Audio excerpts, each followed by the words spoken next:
ప్రకృతిని పర్యావరణాన్ని కాపాడాలని జంట నగరాలతో పాటుగా తెలంగాణ రాష్ట్ర వ్యాప్తంగా ఎక్కడైతే చెరువులు ఆక్రమణకు గురైన సమాచారం ఆ స్థానిక ప్రజలకు తెలిస్తే చాలు దాన్ని ప్రభుత్వం దృష్టికి తీసుకురండి.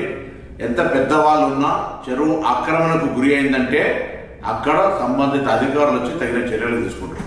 ఈరోజు సమాజంలో మన బాధ్యతగా మనం భవిష్యత్తు తరానికి ఇచ్చేటువంటి వరం ఇది.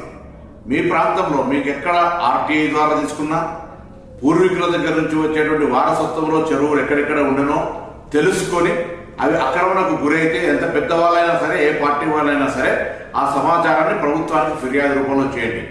ముఖ్యంగా హైదరాబాద్ ఇన్ఛార్జ్ మంత్రిగా జరుగుతున్నటువంటి చెరువుల పరిరక్షణకు జరుగుతున్నటువంటి ఒక కార్యక్రమంలో హైదరాబాద్ జంట నగరాల ప్రజలు, రంగారెడ్డి ప్రజలు ప్రకృతిని, భవిష్యత్ తరాన్ని, చెరువులను కాపాడుకొని ఒక వ్యవస్థను కాపాడుకోవడం జరిగే ఈ